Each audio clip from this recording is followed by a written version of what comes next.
¿Quieres profundizar en el quehacer legislativo de los y las diputadas de la 4T? Ponte cómodo, ponte cómoda y legisla con tus representantes en la Cámara Baja. Sean bienvenidos a su programa Coyuntura Legislativa. El día de hoy estamos de manteles largos, muy contentos de poder tener al diputado, el doctor Pedro Centeno Santaella, pues quien nos va a hablar un poquito acerca de cuál es, pues básicamente el nuevo modelo de salud que vamos a implementar en este país. Diputado, bienvenido, muchísimas gracias, adelante, No, el espacio es suyo. Al contrario, un gusto saludarte, a ti y a todos los compañeros, decirles que efectivamente estamos en un momento histórico en el país. El país está sufriendo una gran transformación de su vida pública y por supuesto en todos los aspectos, claro. El sector salud no puede quedar aislado a esta realidad. Y bueno, queremos comentar que venimos de un sistema fragmentado que durante muchos años se generó en el país y que la pandemia nos enseñó que ya está agotado ese modelo de salud fragmentado. ¿Qué quiero decir con ello? Pues estaba el seguro, el ISSSTE, la Marina, el Ejército, los estados, hasta el DIF estaba metido en el tema de la salud. Algunos ayuntamientos también estaban brindando ciertos servicios de salud, efectivamente. Y se perdió de alguna manera la rectoría en las políticas públicas en salud en el país. Así es. ¿No? Entonces la dispersión, la descentralización que se generó descontrol. Un descontrol y una anarquía. Claro. Y entre ellos, pues conductas no adecuadas, entre ellas la corrupción. Y la corrupción en salud pues es terrible porque afecta a los ciudadanos. Sí, estamos hablando de vidas, claro. Estamos hablando de vidas. Entonces, desde la administración anterior empezamos con un modelo que tenía que fortalecer primero la visión de que el sistema de salud tiene que estar orientado hacia la prevención, hacia la promoción y hacia la educación para la salud y el autocuidado. Durante muchos años fue orientada hacia la curación, como si el negocio es que si no hubiese enfermos no hay negocio. Sí, justo lo platicábamos luego, como dicen off the record, como si fuera natural enfermarse. Sí, ¿no? O sea, llegar a cierta edad y decir, si a la edad ya está en condiciones de que le empiece a doler la rodilla, que empiece a batallar con la ciática, ¿no? Entonces una de las primeras responsabilidades del Estado mexicano es mantener la salud. Es la primera responsabilidad de cualquier Estado. O sea, la gente no nace enferma, se enferma porque cambia sus hábitos alimenticios, su estilo de vida, en algunos casos por la edad, pero esa es la primera responsabilidad del Estado mexicano. Y para ello necesitamos fortalecer la atención primaria. ¿Qué es la atención primaria? Es todos los centros de salud que están en los municipios de tu comunidad, ¿no? En tu barrio, que funcione este sistema de salud, que es la atención primaria. Ahí es donde deben estar los médicos, debe estar abierto los 365 días del año los centros de salud, claro, ¿no? Enfermeras, los médicos, el abasto de medicamentos, que permita de alguna manera contener ahí. 80% de la población asiste en primer contacto ahí, 12% pasa a segundo nivel, que son los hospitales generales, hospitales regionales, y el tercer nivel el 3%. Hoy, como se desmanteló, son los hospitales de alta especialidad. Así es, como se desmanteló la atención primaria, pues hoy están rebasados todos los hospitales generales. Aunado que en el periodo neoliberal, pues la intención era privatizar la salud. Porque ellos tenemos diferencias muy importantes. Nosotros vemos a la salud como un derecho humano. Eso es muy importante. Yo creo que para este programa en particular, creo que uno de los mensajes medulares es decir, a ver, no somos iguales. Para nosotros la salud es un derecho y no es un negocio. Es correcto, es un derecho humano que está consagrado en el cuarto constitucional y para ellos era una mercancía. Claro. Entonces por eso la idea de privatizar el negocio, sobre todo. Bueno, entonces en ese sentido, este nuevo modelo que se está implementando en el país va a tener dos grandes pilares. Uno que tiene que ver con la seguridad social, que es el ISSSTE, que es el seguro ordinario, que es el Ejército, la Marina, Pemex, que tienen sistemas de seguridad social, entre ellos el seguro de salud, y el otro, que somos alrededor de entre 40 y 50 millones de mexicanos que no tenemos seguridad social y que los vamos a atender a través de lo que hemos implementado, que se llama el IMSS Bienestar, un nuevo sistema de salud que va a fortalecer la atención primaria y que va a garantizar a los hombres y mujeres de este país su derecho humano a la salud. Pero además, en esta gran visión, cómo generamos condiciones para que haya un verdadero intercambio de servicio entre todas las instituciones, porque hablamos de un sistema único también, es donde nos estamos perfilando, al sistema único de salud, que te atiendan en cualquier lugar del país, un universal, gratuito, donde sea atendido y detenga en el centro de discusión a los seres humanos. Entonces, este intercambio de servicios que van a hacer las instituciones va a permitir que efectivamente, si tú eres derechohabiente del bienestar, pero en tu lugar donde estás de trabajo no hay una clínica del bienestar, pero hay una de IMSS ordinario, te pueden atender. La pregunta de este tipo de preguntas obligadas que harían en algún medio de comunicación de estos pagados, sería la obvia. ¿Cómo se va a pagar? Pensando justo en esa lógica de, pues es que si todos estamos enfermos necesitamos medicamentos, doctores, etcétera. Pero ¿cómo realmente se va a pagar o cómo vamos a evitar elevar tanto el gasto? Lo platicábamos el otro día, aproximadamente un 60% del presupuesto se va a gasto por enfermedades crónico-degenerativas, ¿cierto? Es correcto. Entonces, la idea lo que estoy entendiendo ahora, diputado, es evitar que ese tipo de enfermedades se susciten, ¿no? Claro, por supuesto. Generar la prevención, genera primero mantener la salud y que la gente no se enferme. Segundo, tiene un impacto de orden presupuestal. Por supuesto. ¿Verdad? Sí, o sea, claro. Es menor altísimo el gasto si prevenimos que curamos. Entonces estamos orientando el sistema a la prevención, a la promoción de la salud, a la educación para la salud. Y por ejemplo también se habló mucho, ahora que tocas el tema, de que había una disminución en el presupuesto de salud. Es una gran mentira de la oposición, ¿no? Fíjate, el presupuesto de la nación es de 9.3 billones de pesos. Solo a salud se destinaron 2.2 billones de pesos, que representó un incremento en términos reales al presupuesto en salud del 8.5%, que en pesos y centavos es alrededor de 180,000 millones de pesos, sí. Que se orientó una parte sustantiva al INS-Bienestar con un incremento del 24% de su presupuesto. ¿Por qué? Porque el INS-Bienestar se está implementando en todo el país, sobre todo en los estados que firmaron el convenio de adhesión, para garantizar eso. Que ya son pocos los que no lo han hecho. Ya son pocos los que no lo han hecho y que estamos en esto. Durango, Guanajuato. Durango, Guanajuato, Aguascalientes. ¿No? Se acaba de sumar Yucatán, ¿no?, a este acuerdo, y eso va a permitir que este sistema ayude. Pero algo muy importante, recuperar la rectoría del Estado mexicano en las políticas públicas en salud. Antes de pasar a eso, diputado, yo creo que es bien importante mencionar por qué no había una adhesión de todos los estados, ¿no? Y en este caso, curiosamente, de la oposición. Es porque la salud en este país no solo era un negocio, como en el tema farmacéutico y tal, sino era un negocio también para los gobiernos locales, ¿cierto? Es por eso que por eso ese convenio no se quería firmar por algunos estados, ¿no? Claro, por supuesto, principalmente los de oposición. Porque la descentralización del sistema generó que los recursos se fueran hacia allá.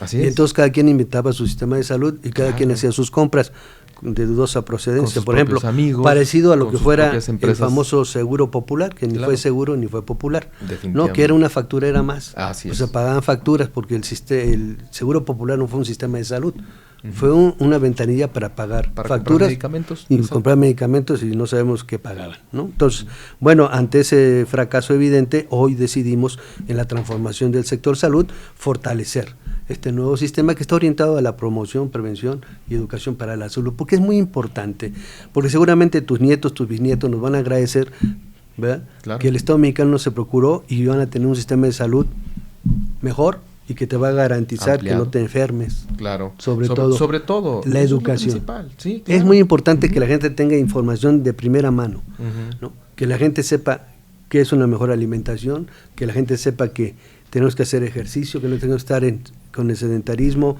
que no tenemos que fumar, tomar alcohol, etcétera, etcétera. Y eso es a través de la educación. ¿Y dónde influye más eso? En los segmentos de la población, niños, jóvenes, adolescentes. Sí, son quienes están reteniendo ahora toda esta información. Toda esta información. Tú lo ves hoy en casa, por ejemplo, hoy los jóvenes, los niños hoy te ven con un cigarro en la boca y te dice, oye papá, no fumes, me vas a perjudicar a mí. O sea, esa es parte de la educación y es parte que el Estado mexicano tiene que informar a la gente. Por eso la comunicación es fundamental, porque la comunicación genera organización y genera conciencia en el ciudadano. Es uno de los grandes, por ejemplo, mencionando otro tema que va concatenado con temas de salud pública como la drogadicción, es decir, qué responsable de parte del gobierno federal y de la presidenta, por supuesto, Claudia Sheinbaum, que ella haya decidido hacer una campaña tan fuerte ¿no? Como la que hizo en contra del fentanilo. El fentanilo te mata. Una campaña súper clara, súper concisa de cuáles son los resultados de consumir este tipo de drogas. Y cualquiera. Entonces es, a ver, el ejercicio te ayuda, el fentanilo te mata. La buena alimentación, la familia, los amigos son buenos, el fentanilo te mata. Es claro que fue una campaña bastante interesante. Y como dice usted, efectivamente la educación es parte fundamental para crear pues una nueva conciencia a los ciudadanos, ¿no? Yo creo que, por ejemplo, la parte de nutrición, explicar a la gente, a ver, ver las galletas y verle un montón de sellos es muy importante, es darse cuenta que son alimentos que no tienen un valor nutricional como uno pudiera llegar a esperar. Es correcto. Los refrescos, etcétera. Yo lo he dicho siempre, uno de los grandes o de los más grandes logros de la Cuarta Transformación es narrativo, ¿no? Es que se haya implementado en la psique del ciudadano mexicano que hay otras cosas que se pueden hacer, que se puede, por ejemplo, tomar una agüita de horchata en lugar de un refresco, comerse un tamalito en lugar de un pastelito, ¿no? Claro. De estos que se hicieron muy famosos, ¿no? Eso es muy importante porque además la narrativa es muy pero importante. Además regresar a los orígenes. Claro, por supuesto. La alimentación de nuestros pueblos originarios pues, era fundamental, el maíz martajado para las tortillas, claro, frijol, verduras, hortalizas, que es importante. Hoy no fuimos a las harinas refinadas. Por ejemplo, te pongo el ejemplo hoy. Le dices a un joven, ¿qué prefieren, una pizza o un tlacoyo?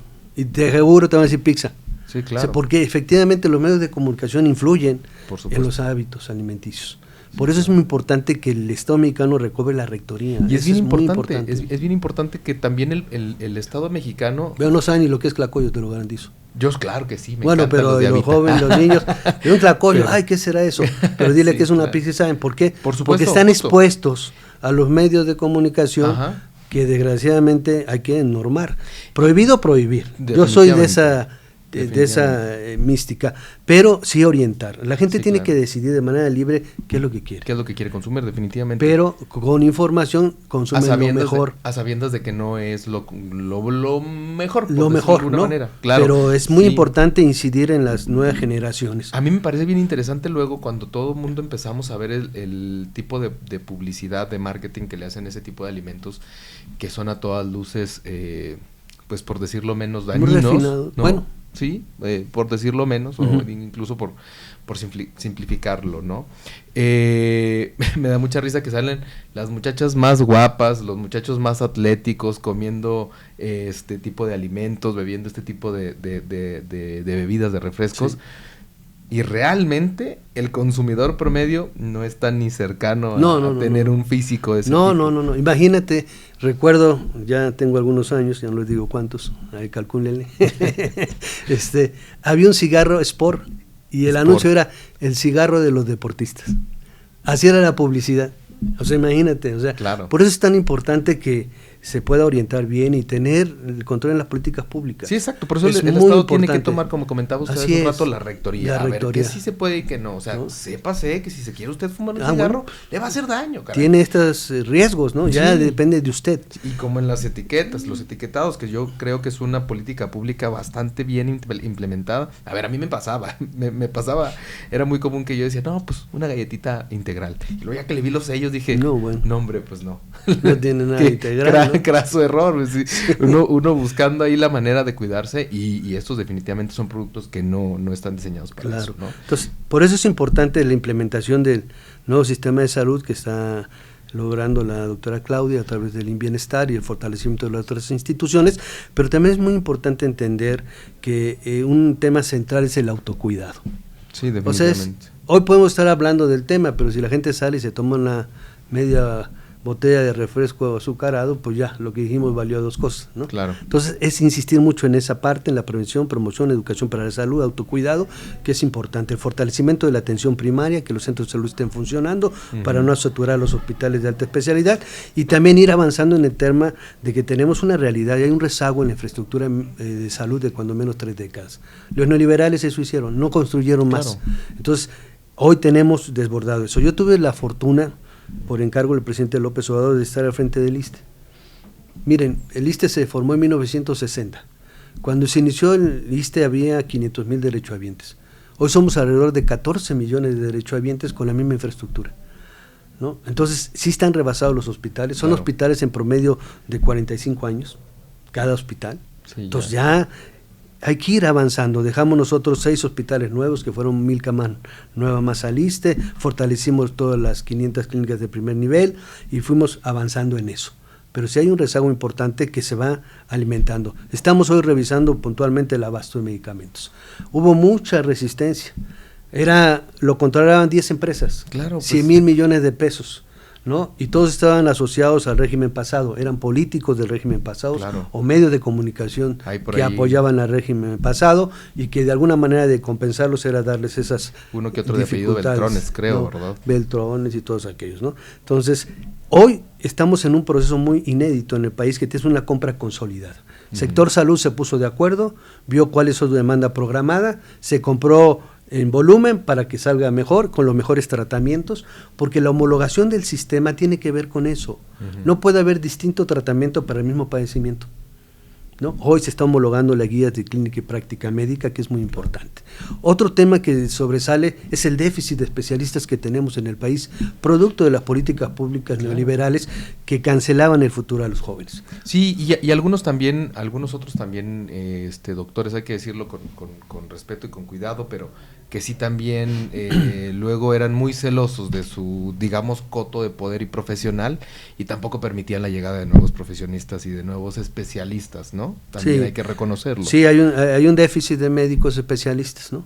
Claro. Y luego, para colmo, está el tema del sistema de certificación de especialidades, que lo hace UNACE, un tema de orden privado, que fue la famosa ley Chernobyl, que la vamos a derogar, por cierto, lo adelanto, ¿no? Porque tienen que certificar por las universidades, las facultades de medicina. Claro.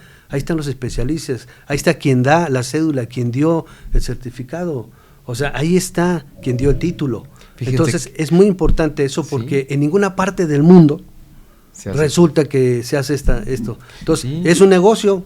Sí, exacto, sí, yo tengo el caso muy palpable y sin decir que es más o menos un amigo que creo que tiene como 3 veces que reprueba ese famoso examen, pero tiene estudios en el exterior y o sea, en Cuba, en Colombia y aquí otro diplomado también acá en México, y no ha podido pasar. Sí. Efectivamente, porque pues lo que él me dice es que pues mira, la cambian porque es mañoso, es un programa raro que ellos se diseñan y te preguntan lo que ellos quieren, cuando quieren, no te piden, no te ayudan a saber por dónde va la cosa.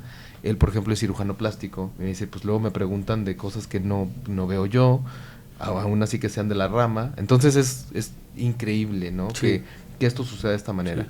Que sigamos, digamos, delegando la parte de la educación pues a unos pocos que hacen un negocio, ¿no? Claro, y sobre todo la certificación de las especialidades. Sí. Tienen que ser las universidades, tienen que ser las instituciones quienes certifiquen, porque ellos de ahí son egresados. Entonces, la actualización de los especialistas se tiene que dar sin duda alguna, y hay manera de hacerlo. La universidad, el Politécnico, todo el mundo puede actualizar a sus profesionales de salud, para eso hay los mecanismos, ¿no? Cursos, diplomados, certificados por la misma institución, que permita que la actualización del especialista en salud se dé. Claro. No tiene nada novedoso, no hay que traer un ingeniero de la NASA para hacer eso, o sea, se hace y tener los mejores especialistas y los mejores además, si hay en el país para hacer esto. Si hay un Cardex, ¿no? Que ya se cumplió una cantidad de semestres, etcétera, pues entonces vamos a ir ahí a modificar esa ley, que me parece que más que ley parece negocio, ¿no? Entonces esa es una parte muy importante, quería yo comentarlo con ustedes. Y también el tema que ha salido mucho, el tema de los vapeadores, ¿no? Que importantísimo. Es fundamental, porque además de que mintieron, porque decían que eran 3 sustancias las que aparecían, no, son 30. Hay un estudio de la COFEPRIS muy importante que se dio ahí, ¿no? Que demuestra efectivamente el dañino que es el vapeador, ¿no? Además, y no solamente respirar vapor, no, eso es una gran mentira, y no es cierto que con eso va a dejar de fumar, no es cierto, tienen nicotina y te hacen adicción a la nicotina. Entonces son cosas que tenemos que decirle a la gente, a ver, aquí está, estos son los daños que te van a ocasionar, ya depende de ti, como ciudadano, como individuo, si lo quieres hacer, pero el Estado está obligado a informarte de los daños que te ocasiona esto, y incidir, reitero, en los jóvenes. Por eso la ley secundaria tenemos que analizarla bien, porque ¿a quién vas a sancionar? ¿Al consumidor? ¿Al distribuidor? ¿Al importador? ¿A quién? Están prohibidos. Claro. Entonces hay que ordenar esa parte para que tenga un efecto real, ¿no? Porque no podemos ir nosotros por el mundo incitando a la gente que utilice estos dispositivos que dañan su salud. Claro. Porque la responsabilidad del Estado mexicano, reitero, mantener la salud de la población. Y que tienen cero beneficios. No hay un solo beneficio en consumir algún vapeador. No tiene caso. No, o sea, no. No lo hay. No, O sea, cero. simplemente no es un hay tema nada. de moda, no Exactamente. de estatus. Sí, como antes claro. eran con los cigarrotes más largos y que era más importante. No, eso es el mismo veneno, nada más con distinto envase. Sí, exacto. No, o sea, En cantidades. es como Doctor, unos preguntarle, también en toda esta estrategia que estamos por desarrollar, ¿no? Hay un tema importantísimo. No, se está implementando ya. Sí, Ya está exacto, implementando, tienes sí. razón, cierto. Hay un tema que yo creo que es muy importante también lograr tocar, que es el tema de la salud mental. Es En fundamental. el tema de salud mental, ¿qué estamos haciendo? ¿Qué vamos a hacer? ¿Qué viene? Es fundamental, has tocado un tema central. Yo creo, tenemos que partir de un principio. No hay enfermedades sino enfermos. Ese es un tema central. Ese es el gran dato. Es el gran dato. O sea, nosotros no podemos ver a una gente como un hígado, como un riñón, como un ojo. Sí, sí, No, hay que ver a todo un individuo en el entorno Sí, biopsicosocial. el sistema, sí. Si la ausencia de enfermedad no es salud, es todo un entorno que tiene que ver con un mejor nivel de vida, con un mejor nivel de ingreso, que permita que la gente viva con felicidad. Y en el tema de lo mental es fundamental. El 70% de los padecimientos son psicosomáticos. Empiezan en la mente. Ojo, este es un gran dato. O sea, 70%. 70%. Viene prácticamente una tercera parte, ¿no? Sí. De las personas que llegan enfermas realmente no están enfermas. Así es. Sí. O se desencadena por un problema emocional. Sí. Por ejemplo, tú pregúntale a los ciudadanos, es que somos diabéticos. Y en ese punto quiero abrir un paréntesis. Por ejemplo, los saldos de la política neoliberal durante 34 años que gobernó ese modelo. ¿Cuáles son los saldos? Te va a espantar. Tenemos 14 millones de diabéticos. Es lo que venimos platicando. 40% de la población es hipertensa y muchos no lo saben. Tenemos una epidemia de obesos y un crecimiento importante en la insuficiencia renal, producto de que nunca se atendió la prevención. Claro. ¿No? Y que se permitió que México se convirtiera porque en negocios uno de los que hay enfermos. Claro. Perdón que lo diga así de crudo. Sí. O sea, ese es el tema. El Estado o sea, mexicano cuando la permitió política que la gente se pública, enferma. así es, cuando la política Incluso pública tal pone vez en el hasta centro pudiéramos llegar a pensar que de lo la incentivó. discusión a los seres humanos, no hubiese pasado esto. Es muy importante entender esa parte. Claro. ¿No? O sea, no estamos nosotros expuestos a que no influyan las farmacéuticas, ¿no? Es más, una manera de cooptar a algunos médicos es las farmacéuticas hasta les financian los cursos, los Claro. llevan a diplomados y todo eso, y se terminan siendo boticarios de la empresa en lugar de sus principales vendedores. sus principales vendedores, sí, ¿no? Eso es sí. algo que está pasando. Nodos de consumo. Por eso es muy importante lo de la certificación de las especialidades, porque resulta que los congresos los hacen los laboratorios Así es. y casi los certifican los laboratorios. Es una trampa eso. Hay intereses muy definidos y claros que no solamente perjudican al Estado mexicano, sino van en contra del interés propio de los seres humanos. Intereses creados y muchas veces intereses muy perversos. No, Para terribles. esto ahí sí hay que hacer tal vez un pequeño comercial. Ve a todo mundo, a los que les interese mucho el tema de la salud. La serie esta de HBO de Dopesick es interesantísimo cómo se revela lo que se hizo para, pues sí, incentivar en las personas el consumo de los opioides en Estados Así es. Unidos, lo que al día de hoy ha desencadenado 20 años aproximadamente después, una crisis de consumo de opioides que no pueden Sintéticos, terminar sí. con ella, pero ni con nada. Entonces, es ahí donde los gobiernos tienen que poner de verdad toda la mano. Claro. O sea, ellos son, a ver, para acabar ese tema, la FDA en este caso, el ente regulador de Estados Unidos de medicamentos, fue quien les aprobó que se consumiera esto. Increíble. Y eso es exactamente lo mismo que pasaba con el Estado mexicano, Claro. permitiendo que todos los mexicanos nos sumiéramos ahora, pero en una crisis o en una epidemia de obesidad, hipertensión, y todo este tipo de enfermedades derivadas del consumo porque lo veían como una carbohidratos. mercancía, nos veían como un número más, como un cliente más. Así Entonces, eso es lo que está cambiando en México y estamos alentando esa parte que es fundamental. Mira, la política pública a nivel mundial, la Organización Mundial de la Salud. Cuando revisé quién es la fuente de financiamiento, el 17% lo generan los Estados-nación, el resto la iniciativa privada. Entonces imagínate la política pública en salud mundial, ¿quién la define? Por los privados. Claro. Entonces, eso es un tema central. Otro tema también que me parece muy importante y que va a abrir una discusión fuerte en términos de los derechos de los ciudadanos, crear un nuevo derecho que el ciudadano puede elegir con qué método terapéutico te puedes tratar. Hoy nos dan para todos paracetamol. No te preguntan paracetamol para todos. No, espérate, hay métodos terapéuticos eficaces, científicamente comprobables, como la acupuntura, la herbolaria, la homeopatía y otros métodos terapéuticos que tienen una respuesta mejor a los ciudadanos. O sea, y las sin invasivos y todo esto que tiene que ver con distintos métodos terapéuticos, ¿no? Entonces, abrimos esa parte de discusión porque es muy importante y que el ciudadano pueda decidir qué método es mejor para mí, ¿no? Y tiene muchas ventajas, ¿no? Para eso yo creo que pues, el tema de la salud da para mucho. En este primer capítulo que tenemos nos da a entender y comentar a los ciudadanos que estamos en un nuevo modelo de salud, se está implementando. Los diputados de la Comisión de Salud vamos a salir al interior del país, vamos a ayudar y coadyuvar con el gobierno federal para ver cómo se implementa. Queremos también impulsar una nueva cultura laboral, porque no estamos tratando con folios, con expedientes, estamos tratando con seres humanos. Entonces todo el personal médico, enfermería, que la mayoría son extraordinarios, tienen que fortalecer esa parte de la atención. Un buen saludo, una sonrisa hasta tranquiliza a un paciente, ¿no? Definitivamente. Doña Juanita, no se preocupe, va a salir adelante. Ya con eso le calma la ansiedad, la angustia que llega a la gente cuando se interna en un hospital. Y peor si no te avisan que tienes, ¿no?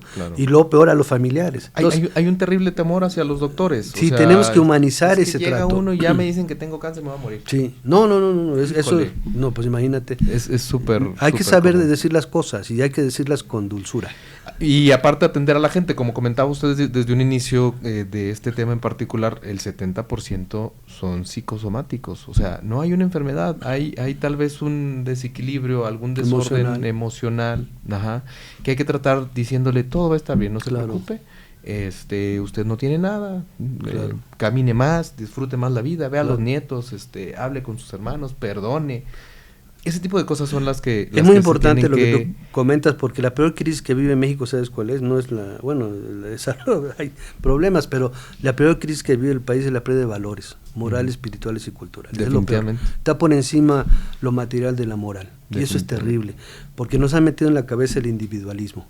Yo soy, ¿no? Te dan tu tarjeta máster, la platino, y no, ya se sienten wow, ¿no? Y las marcas, ¿no? Y les enorgullece. Y que yo tengo la marca fulana, y el carro fulano, o sea, pura bobera, ¿no? Porque eso no resuelve. ¿Qué nos llevamos al final de la vida? Lo comido, lo bebido y el amor que tengas con los demás, es lo que te lleva, lo demás se queda. Entonces hay que ser ligeros en eso. Y también el Estado mexicano tiene que mejorar las condiciones de vida de la población. ¿Por qué la gente vive en estrés? Porque estamos metidos a un mercado, a una sociedad de consumo. Quiero tener lo más importante, ¿no? Quiero tener el carro de 3 millones de pesos y me endeudo todo y estoy con el estrés así. No, compañeros, un bochito, perdón, es un comercial, te da el mismo transporte que te da un Mercedes-Benz. Así es. O que te da un Ferrari. Primero, ¿dónde lo vas a correr? El Ferrari. O sea, hay que llevar la vida tranquila. Así es. Hay que estar en paz consigo mismo, con la familia, con tu compañera, con tus hijos. Anhelar emociones y el sistema económico te ahorca. Por eso tiene que trabajar el papá, la mamá, porque no alcanza el salario. Entonces tenemos que ir a una mejor distribución de la riqueza en el país y del ingreso. Hoy la Cámara de Diputados ha aprobado un presupuesto de 9.3 billones de pesos. Hay una mejor distribución del presupuesto que se refleja en los derechos sociales con los programas. Es una mejor distribución, pero anhelamos a una mejor distribución de la riqueza y del ingreso en este país.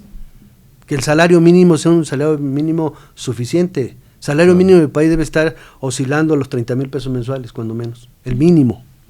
Entonces la gente tendrá un mayor ingreso y podrá disfrutar lo que se recomienda, 8 horas de trabajo, 8 horas de esparcimiento y 8 horas y mejor aún, está de consagrado sueño en nuestra Constitución. Y está consagrado esparcimiento, alimentación. Y está eso ese es el estado de bienestar al cual estamos invitando, pero también es la prosperidad compartida. Definitivamente. O sea, necesitamos hacer eso y tiene que haber conciencia en todos, porque es. al final de la vida todo se hace a través de la contribución del pueblo. Tu salario, mi salario, el de los compañeros lo paga el pueblo. Y nos debemos al pueblo, hay que entender esa parte, es una filosofía y es una distinta forma de entender el ejercicio del poder. El poder tiene sentido y se convierte en virtud siempre y cuando se ponga al servicio de los demás, si no, no sirve el poder. Esa es la diferencia entre ellos y nosotros. Pues un gusto. Qué bonita frase.